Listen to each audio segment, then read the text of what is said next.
67वां अध्याय मानस तीर्थ एवं नरसिंह पुराण का महात्म्य। श्री द्विजश्रेष्ठ, इस प्रकार मैंने भूतल पर सभी तीर्थों का वर्णन किए दिया, लेकिन किंतु तीर्थों की अपेक्षा मानस तीर्थ का फल विशेष है। वास्तव में राग द्वेष और रहित मन, इंद्रिय, गुरु सेता, माता पिता, स्वधर्म पालन और अग्नि उपासना ये परम तीर्थ है। यह तो पावन तीर्थों में एक हुआ। अब व्रतों के वर्णन सुनिए।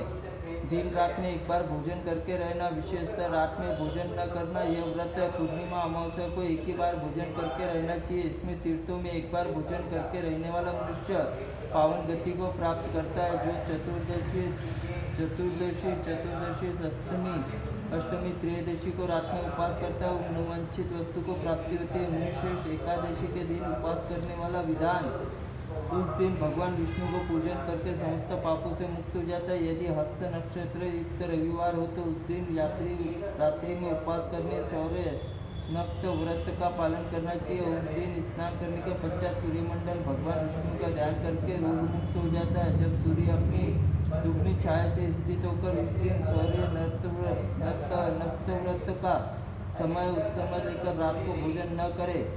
जो पुरुष बृहस्पति को त्रयोदशी की तिथि होने पर अपराह्न काल जल में स्नान करके तिल तुड़ुंदो देवता ऋषि पितरों को तर्पण करता है और भगवान नरसिंह का पूजन करके उपास करता है, वो सब पापों से मुक्त होकर विष्णु लोक में प्रतिष्ठित होता है। महामुनि, अब अगस्त तारके का उदय हो उस समय लगातार 7 रात्रि को अगस्त्य मुनि की पूजा करके उन्हें अर्घ्य देना चाहिए।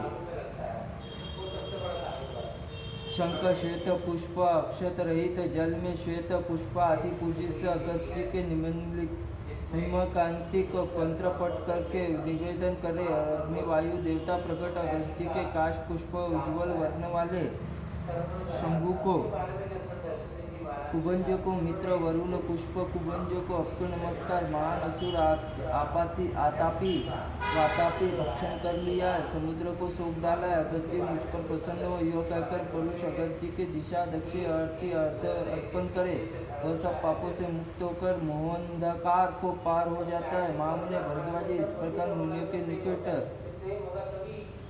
यह पूरा नरसिंह पुराण आपको सुनाया। इसमें सर्ग, प्रतिसर्ग, वंश और मनवंतर वंशांश सभी वर्णन किए। इसके पुराण में सर्वप्रथम ब्रह्मा जी, मरीच आदि मुनियों के प्रति कहा, जो मुनियों ने भगुजी मार्कंड जी को इस प्रकार मार्कंड जी नागकुलो उत्पन्न राजा सहस्त्रानिक को श्रवण कराया। फिर भगवान नरसिंह पुराण बुद्धिमान श्री व्यास जी को प्राप्त किया। उसकी अनुकंपा से सर्व पाप नाशक पवित्र पुराण ज्ञान प्राप्त हुआ है। इस समय यह नरसिंह पुराण मुनियों के निकट आपसे बाल कल्याण में कहा जा रहा है।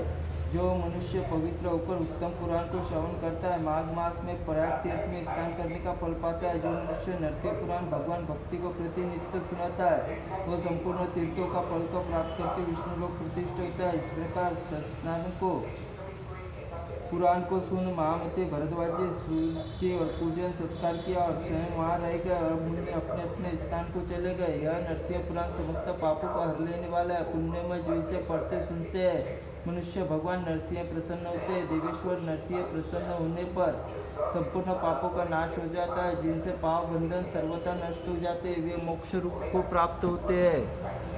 ओम नमो नारायण। नरसिंह पुराणाय नमः।